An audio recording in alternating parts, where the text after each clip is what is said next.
The galaxy was vast and cold, full of stars, planets, and countless civilizations. Among them, the Xeric were an ancient species, proud and strong.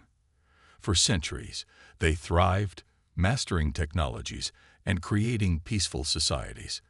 But now, they were dying. A deadly plague had swept across their home planet, Xeric, killing millions. The disease was unlike anything the galaxy had seen before. It spread quickly, with no cure in sight. Their cities, once full of life, were now empty, their streets silent. The Xeric were losing hope, and their leaders feared their species would be wiped out forever. In desperation, Queen Scifi, the ruler of the Xeric, sent out a message across the stars. She knew the galaxy had its own troubles, its own wars and alliances, but she hoped someone, anyone, would answer. She asked for help, but the message was met with silence. The galaxy's leaders, from the ancient Krath Empire to the technological Koyali, all turned their backs on the Xeric. They called the disease a lost cause and refused to offer any aid. Some believed that helping the Xeric would put their own people at risk. Others thought that the Xeric had failed to prepare for such a disaster and deserved to suffer the consequences. One by one, the voices of the galaxy rejected Queen Scifi's call. It was then that a human diplomat, Marcus Caldwell, heard the plea. He was a man known for his strong beliefs and compassion, a rare quality in the often cold world of galactic diplomacy. Marcus was seated at his desk on Earth when the message arrived. He read it with a heavy heart, feeling the weight of the Xeric's suffering. The people of Xeric, just like humans, had hopes, dreams, and loved ones. Marcus couldn't ignore the cry for help. But the human government had its doubts. The disease was spreading quickly, and humanity was already dealing with its own problems. There were whispers of fears. What if the plague spread to Earth? What if the Xeric were too different, too dangerous to help? Marcus knew these fears, but he refused to believe that humanity should turn away. He gathered a small team of experts, doctors, scientists, and engineers. Together, they studied everything they could find about the Xeric and their plague. Despite the dangers, Marcus pushed forward with a plan. He would ask for permission to send a human delegation to the Xeric's home planet. The risks were high, but he knew that sometimes doing the right thing meant taking those risks. When Marcus presented his plan to the Human Council, there were many who opposed him. "This is not our fight," one counselor argued. "We don't have the resources to waste on an alien species that may not survive anyway." Others were more concerned about the disease. "What if it comes back with them?" they worried. "We can't risk that." But Marcus stood firm. "We are not like the other civilizations in the galaxy. We can make a difference, and if we don't try, we'll lose something far more valuable than resources: our humanity." After much debate, Marcus won the support of enough council members to approve his plan. The decision was made. Humanity would help the Xeric. It wasn't an easy decision. Many still doubted Marcus's belief that humanity had something unique to offer, something that the galaxy's other civilizations lacked. But Marcus knew one thing: the Xeric needed help, and humanity had always been known for its courage and compassion. The galaxy might turn its back, but humanity would not. As Marcus prepared to leave for Xeric, he stood at the window of his office, looking out at the stars. The journey ahead would be dangerous, and the odds were against them. But Marcus believed that, no matter the cost, this was the right thing to do. He turned to his team and said, "We may be the last hope for these people. Let's not fail them." The ship was ready, and the crew was determined. Marcus's mission was clear: to reach the Xeric, offer them hope, and find a way to save their world. As the ship lifted off from Earth, Marcus looked back at the planet he loved, knowing that this journey would change everything. But in the back of his mind, he couldn't help but wonder: if the galaxy had rejected the Xeric, could humanity truly save them? And if they did, what would that mean for the future of both species? Marcus Caldwell stood at the front of the Human Council chambers, feeling the weight of the decision hanging over him. The room was filled with voices of concern, doubt, and fear. The same voices that had rejected the Xeric's plea for help echoed through the chamber. We cannot risk sending humans to a planet where the plague is already spreading. The disease could come back to Earth with them, one counselor argued, his voice sharp. This is madness. We're already struggling with our own problems. Why should we risk our people for an alien species? Another counselor, her face twisted in disbelief, added, the Xeric are an ancient species. Why should we care about saving them? They failed themselves, and now they expect us to clean up their mess. Marcus listened, but he didn't let their words shake him. He had expected this. He had known from the beginning that not everyone would understand. But he also knew that this was the moment where humanity had to make a choice. I understand your concerns, Marcus said calmly, his voice steady. But I believe that humanity is different.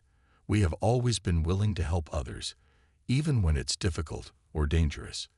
This is not just about saving the Xeric. It's about showing the galaxy what humanity stands for. Compassion, courage, and a willingness to do what's right, even when others turn away.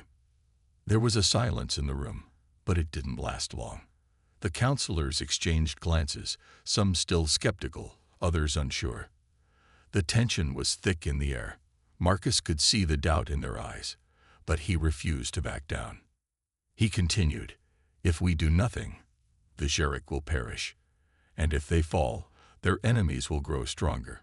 If we help them, we might not only save their lives, but also prevent a greater threat from emerging. This is our chance to make a difference, to show the galaxy that humanity is willing to take risks for the greater good. One by one, the counselors voiced their opinions, but the arguments against the mission began to lose strength. A few of the younger counselors, inspired by Marcus's words, spoke up in support. What if we do nothing and regret it later? What if we have the power to save them, but we don't try? One of them asked, her voice thoughtful. Marcus saw the change in the room. Slowly, one by one, the council members who had once rejected the idea began to agree. The decision was not easy, but the council voted in favor of Marcus's plan to send a human delegation to Xeric. The room erupted into murmurs of agreement and disagreement. Some were still uneasy, but Marcus felt a sense of relief. The mission was approved. Later, as Marcus left the council chambers, he couldn't help but feel a mix of emotions. He had won the vote, but the path ahead was far from certain. There were still many obstacles to overcome. Would the Xeric even trust them? What if the disease spread to the humans sent to help? And most importantly, what if they failed? Despite the fear and doubt, Marcus couldn't turn back now. He had promised the Xeric that humanity would help, and he intended to keep that promise. But there was one thing that weighed on his mind as he walked through the quiet halls of the council building: the unknown dangers of the plague. Marcus met with his team that evening to go over the final details. The group was small, just a handful of scientists, doctors, and engineers, each chosen for their expertise in dealing with unknown diseases and alien technologies. There was no turning back for them either. Everyone knew the risks, but they were united in their determination to help. Dr. Emma Richards, the lead scientist, spoke up as the team gathered around the table. The Xeric's planet is in chaos. The plague is spreading quickly, and we don't fully understand how it works. We'll need to be prepared for anything, but I believe we can find a solution. Her words brought a sense of hope to the group. The team had trained for years, studying different diseases and alien biology, but nothing could prepare them for what they would face on Xeric. We don't know what awaits us, Marcus said, standing at the head of the table. But I believe in all of you. We have the knowledge, the courage, and the heart to make a difference. The Xeric need us, and we're going to do everything we can to help them. Together. The room fell silent for a moment as the weight of Marcus's words settled in. It was clear that the team understood the gravity of the situation. There were no guarantees, no promises of success. But they all knew one thing for sure. They couldn't walk away from this. not when there was still a chance to save a species. As the team finalized their preparations, Marcus looked out the window of the spaceport. The ship that would carry them to Jarek was ready. Soon, they would embark on a journey into the unknown. And though the future was uncertain, one thing was clear: humanity had made a choice. They would help the Jarek, no matter the cost. The human delegation's ship, the Ardent Hope, cut through the stars, speeding toward the distant world of Jarek. Inside, the team of doctors, scientists, and engineers worked tirelessly, preparing for the challenges ahead. Marcus Caldwell sat quietly in the command room, staring at the holographic map of the galaxy. Jarek was still days away, but the uncertainty of the mission weighed heavily on him. He knew the risks. There was a chance they would arrive too late, that the Jarek would already be lost to the disease. There was a chance the plague would spread to the humans aboard the ship, that they would return home carrying the very infection they sought to cure.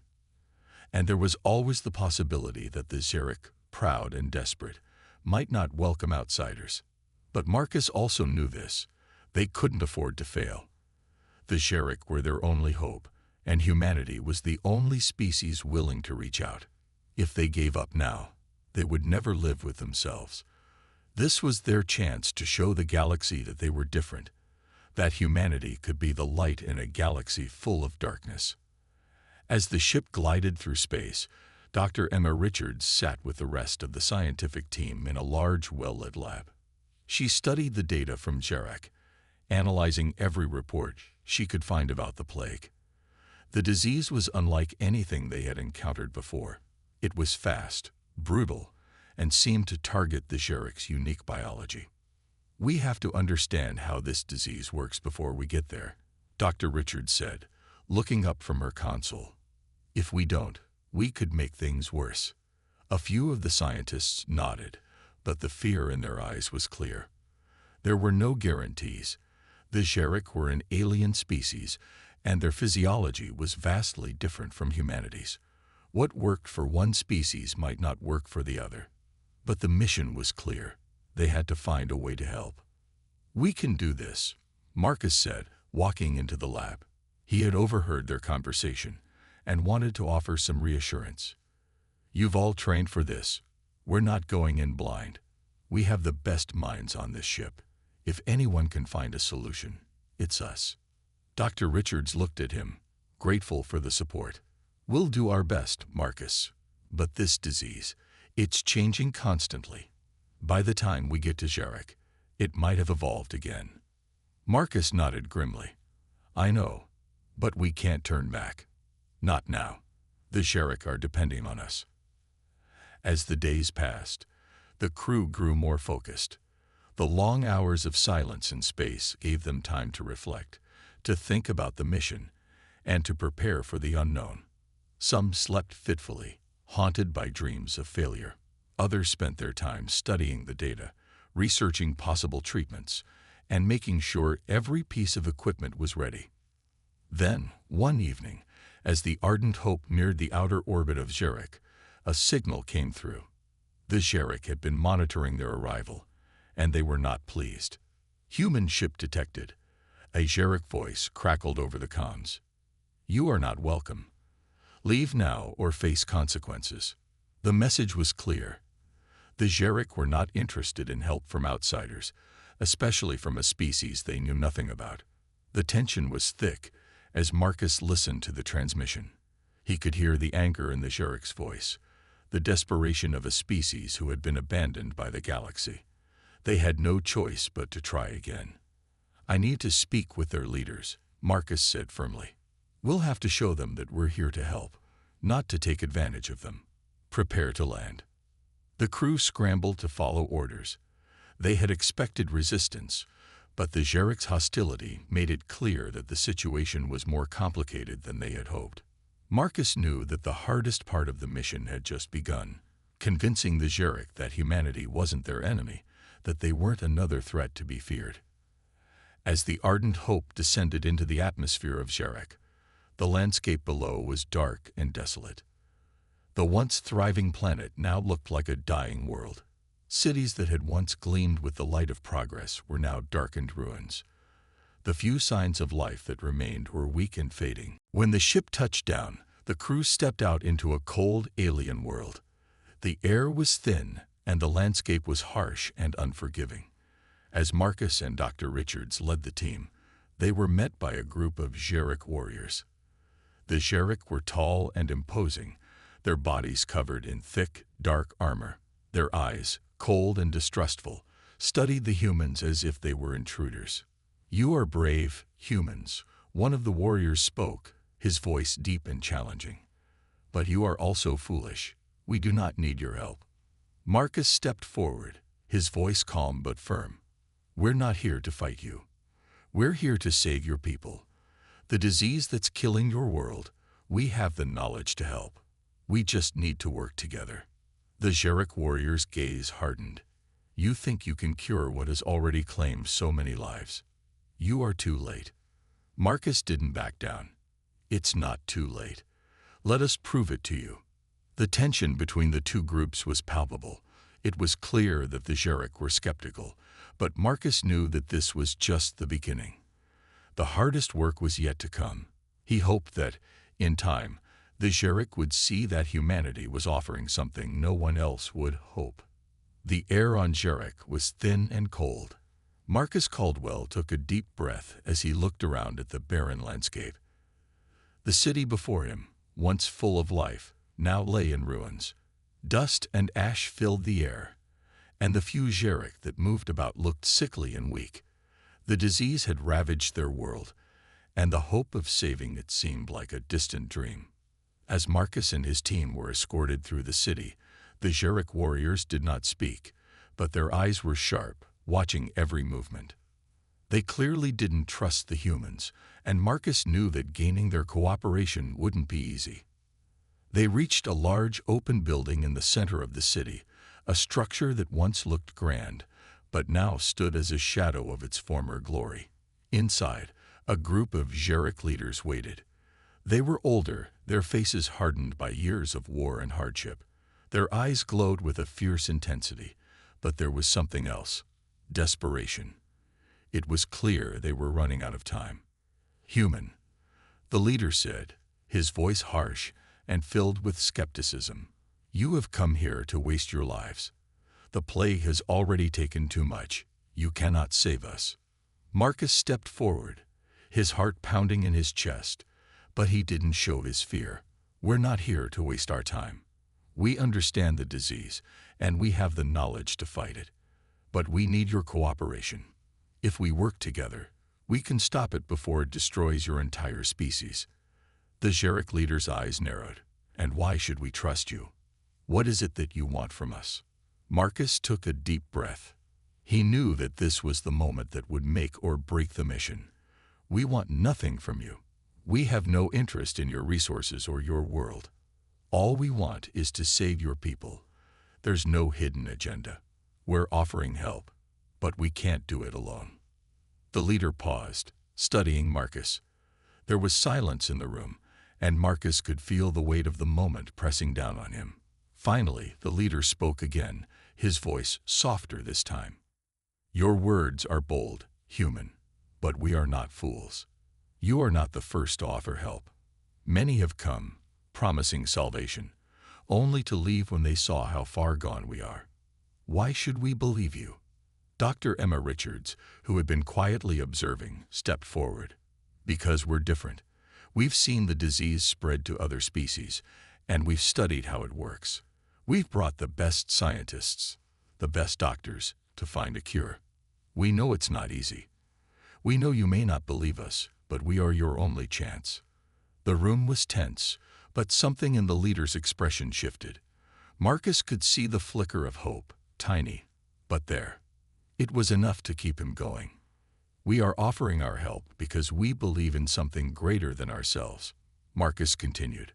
"We believe that every life is worth saving, and that includes yours." After what felt like an eternity, the Xeric leader nodded slowly. "Very well. We will give you a chance. But if you fail, you will be held accountable. We will not tolerate failure." Marcus nodded, relief flooding through him. They had made the first step. It wasn't much, but it was enough to begin their work. The team set to work quickly. The Xeric allowed them to examine the sick, taking blood samples and running tests. It was slow and meticulous work, but Marcus could see the changes in the Xeric's eyes as the humans proved themselves. There was still a long way to go, but the tension was beginning to ease. Dr. Richards worked with her team, analyzing the blood samples. This disease, it's not just biological. There's something strange about it. It's mutating faster than we anticipated. We'll need to move quickly. Marcus understood the urgency. Do whatever you need. We can't afford to waste time. As the days passed, the humans and Xeric began to work side by side. The Xeric warriors, once hostile and distrustful, started to offer assistance, carrying supplies and helping the humans set up equipment. Marcus could see the shift in their attitude, from suspicion to cautious cooperation. The humans had proven they were not there to harm them. One evening, as Marcus sat outside the building, looking out over the darkened city, a Xeric warrior approached him. The warrior, tall and powerful, had once glared at Marcus with hatred, but now his expression was more neutral. "You speak of saving us," the warrior said, "but can you save us from ourselves? We are a dying species. The disease is only the final blow. We have brought this upon ourselves." Marcus turned to face him. "I don't know what your past has been like, but I do know this. No one is beyond saving. We can still fight, we can still change, and we can still make a difference." The warrior nodded, though he didn't seem fully convinced. Perhaps. But hope is a dangerous thing. It has led many to make foolish choices. Marcus understood. The Xeric had been through so much, and their belief in anything, let alone hope, was fragile. But he knew that without hope, there was no future. Without hope, they wouldn't fight. And if they didn't fight, they would die. Sometimes, Marcus said softly, "Hope is all we have left, and it's worth fighting for." The warrior didn't respond, but Marcus could see the shift in his eyes. Maybe, just maybe, there was a chance for the Xeric after all. The days on Xeric had begun to blur together. Marcus and his team were working tirelessly to analyze the disease and develop a cure, but the Xeric warriors' mistrust lingered in the air. They cooperated, but the doubt was always present in their eyes. The human team felt the weight of it. Failure wasn't an option. It was late in the evening when Dr. Emma Richards gathered Marcus and the rest of the medical team together. She had a serious look on her face as she opened the data tablet in front of them. "I think we found something," she said, her voice sharp with excitement. "This isn't just a disease. It's a parasite. A parasitic organism that feeds off the energy of the host." Marcus leaned forward. "So it's not a typical virus?" "No," Emma confirmed. "This parasite doesn't just attack the body. It infiltrates the mind as well. It weakens the immune system, but it also manipulates thoughts. That's why the Xeric have become so hostile and distrustful of outsiders. The parasite is feeding off their fear and anger." Marcus's eyes widened. "So the disease has been affecting their behavior all along?" "Yes, it's been altering their judgment, making them more paranoid and aggressive. That's why they've been rejecting help. They're not in control of their own actions." "That's huge," Marcus murmured. "If we can stop the parasite, we might be able to give them their minds back." Emma nodded. "That's the goal. We got a way to neutralize the parasite, but we need the Xeric's cooperation. If we're going to cure them, they'll have to trust us completely." Marcus stood up, his face hard with determination. "We don't have time to waste. We'll have to convince them, and quickly." The next day, Marcus met with the Xeric leader once again. This time, the atmosphere was different. There was still wariness in the air, but something had changed. The leader's posture was less rigid, less defensive. Maybe the humans had finally earned a bit of trust. "We have something important to share," Marcus said, his voice firm but respectful. We've discovered what's been causing the disease. It's a parasite, something that feeds off your energy and controls your emotions. It's not just physical. It's been affecting your minds as well. The Xeric leader's eyes narrowed, but he didn't speak. The parasite has been making you distrustful and aggressive, Marcus continued. It's the reason your people have been so hostile to outsiders. But we found a way to stop it. The leader looked at Marcus for a long moment before responding. You expect us to believe that? This parasite, it has turned our entire race into something we don't even recognize. It has broken us. How can you fix that? Emma stepped forward, her voice steady. We know it's hard to accept, but we've developed a treatment that can neutralize the parasite. It's a risky procedure, but if you trust us, it could save your people. The room fell silent. The Xeric leader stared at them, and for a moment, Marcus thought he might refuse, that they would be back at square one. But then, slowly, the leader nodded. We will try your cure, he said, his voice softer now. But if it fails, you will be held accountable. Marcus's heart skipped a beat. They had just gained a fragile foothold. But now, the real work began. Over the next few days, the humans and Xeric worked side by side to prepare for the treatment. The Xeric were hesitant, but they followed orders. Marcus and Emma worked with the Xeric healers to create an antidote, using the parasite samples the humans had collected. As the preparations continued, Marcus began to feel the weight of their mission more than ever. The Xeric were trusting them now, but what if the cure didn't work? What if they had come all this way for nothing? Late one night, Marcus walked out to the city's outskirts, hoping for a moment of peace.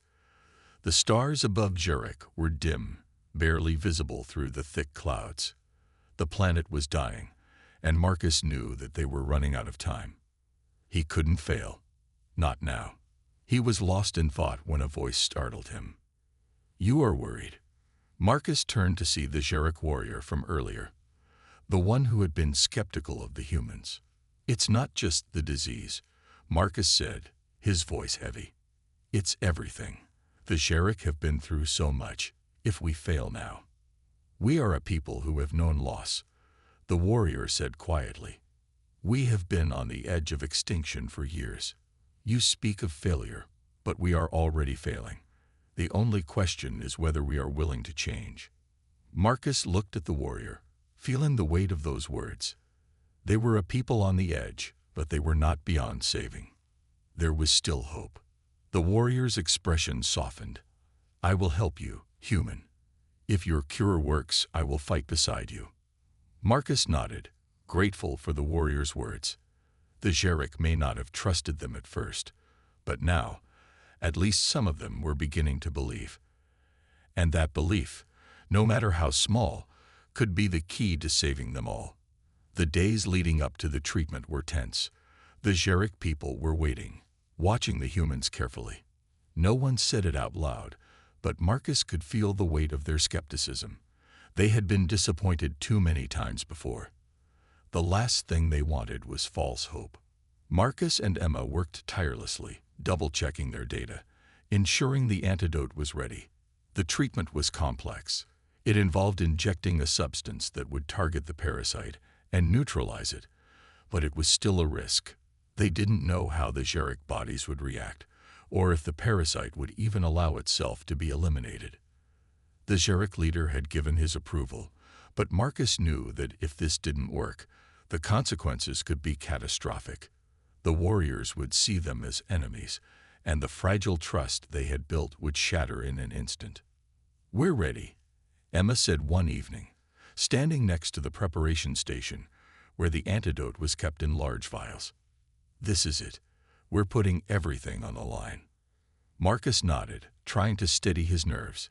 Let's get it done. The team of doctors, humans, and Xeric alike had gathered in the central medical chamber. The Xeric leader entered, flanked by his most trusted warriors. He looked at Marcus, then at the antidote, his expression unreadable. We trust you, he said, his voice deep. But if this fails, there will be no forgiveness. Marcus met his gaze with a steady look. I understand, but this is our best chance. The first volunteer, a Jarek elder, stepped forward. She was older than most of the others, her face lined with the signs of the disease. Her eyes, once sharp and focused, now looked cloudy, clouded by the parasite's grip on her mind. Emma and Marcus stood together, explaining the procedure once again. The elder nodded, her hands shaking as she prepared to receive the injection. She knew the risks, but she was willing to take them. It was the only hope she had left. The room fell silent as the needle was carefully placed into her arm. The antidote began to flow into her veins, and the change was immediate. At first, there was nothing, just a tense stillness. But within moments, the elder's body twitched, her breathing quickened. The warriors at the back of the room tensed, ready to spring into action if anything went wrong. "Stay calm," Marcus muttered to himself.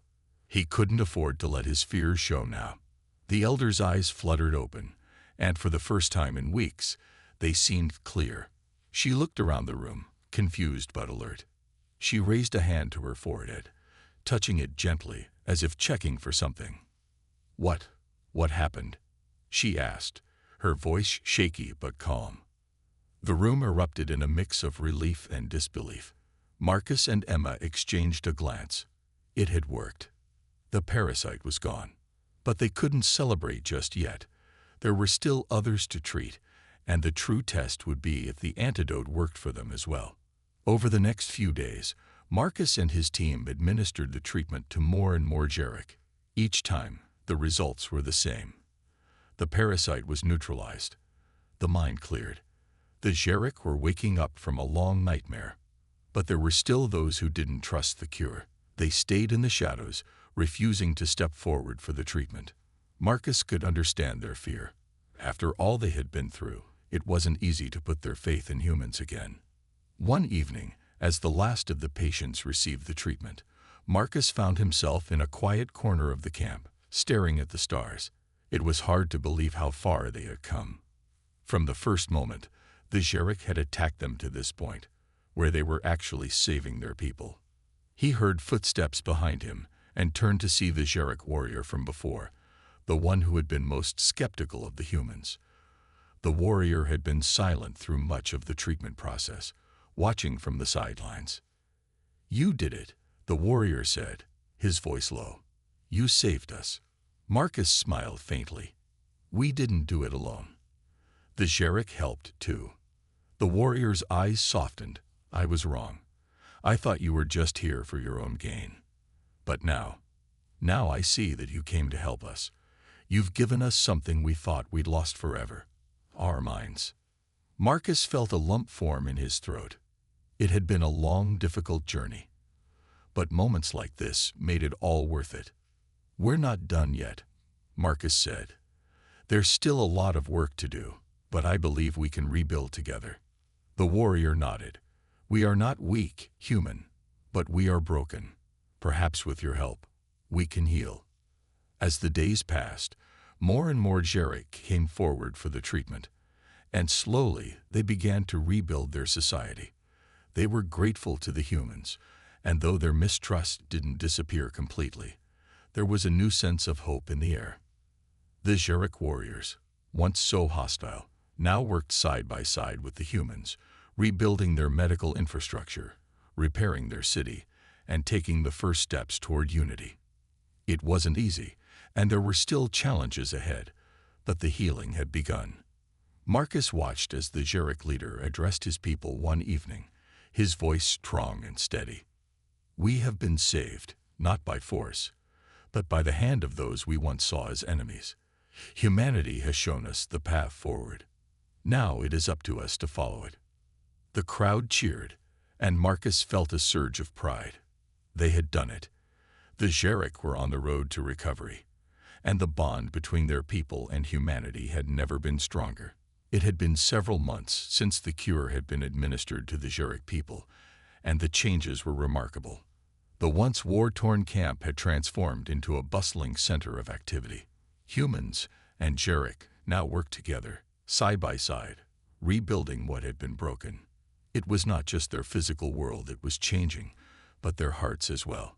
Marcus and Emma stood together in the center of the newly restored medical facility, overseeing the progress.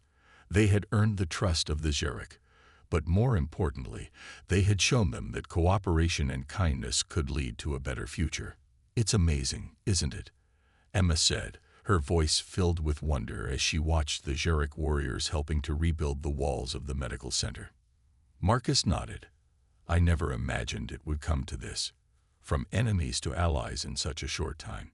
The two humans had been part of the Xeric's journey from the very beginning, offering their knowledge and skills to help, but the transformation they had witnessed was beyond their expectations. The Xeric, once a fierce and proud species, had now embraced cooperation over conflict. But not everything was perfect. There were still scars from the past, wounds that would take time to heal. Many Xeric warriors still struggled with the loss of their loved ones and the years of suffering caused by the parasite. Though they had made incredible progress, there was a long road ahead. The Xeric leader, who had once been so proud and distant, now took every opportunity to engage with the humans. He was still a warrior at heart, but his mind had changed. He understood that strength could come from unity, not from isolation. One afternoon, the Xeric leader called Marcus and Emma to his personal quarters. The room was simple, but it radiated a quiet power. The leader stood by a window, looking out at the horizon as the two humans entered. "Sit," the Xeric leader gestured, his voice calm but firm. Marcus and Emma exchanged a glance before taking their seats. The leader's expression was serious, but there was no hostility in his eyes, only respect. "I never thought I would live to see the day when my people would stand beside humans," the leader began. "We have been warriors for so long, alone in our battles. But now, I see a new path." Marcus leaned forward. "What do you mean?" The Xeric leader turned to face them. "I have been thinking about our future. The parasite is gone. Yes, but there is much more to do. We need knowledge, new ideas. We need to grow, and for that, we cannot remain in isolation. The time has come for us to make peace, not just with humans, but with ourselves." Emma smiled. "That's a powerful thought." The leader nodded. "Yes, it is. But I want you to know, Marcus, Emma, that your presence here, your willingness to help, it has changed everything for us. We will not forget what you have done." Marcus felt a lump in his throat. "We didn't do it alone. You all took a chance, and together, we made it work." The leader's eyes softened. "It is not just the cure that has healed us. It is the bond we share now. You humans have shown us what it means to fight for something greater than ourselves. That is something I will never forget." In the days that followed, the Xeric people began to extend their influence beyond their own borders. They reached out to nearby systems, offering assistance to other alien species that had been struggling, just as they had once struggled. The Xeric were no longer just a race of warriors. They had become symbols of strength and resilience, but also of compassion and hope. The bond between humanity and the Xeric had grown even deeper. There were discussions of shared resources, joint missions, and even plans to create an alliance. It was a dream that had seemed impossible not so long ago, but now it was within reach. One evening, Marcus and Emma stood on the balcony of the medical center, watching the twin suns set over the horizon. The sky was painted in hues of red and orange, and the air was filled with a sense of calm. "It's hard to believe how far we've come," Emma said, her voice soft. Marcus nodded, his thoughts wandering to the first days on the Xeric homeworld, when everything had felt so uncertain. "I never imagined this. I never imagined that we could change their world." "They've changed ours too," Emma replied. "I don't think we'll ever look at things the same way again." Marcus smiled. "No, I don't think so." As the two of them watched the stars begin to appear in the darkening sky, they felt a sense of peace. The future was still unknown, but for the first time in a long while, it felt bright. The Xeric had a long road ahead, but with the help of humanity, they were no longer alone. And neither were the humans.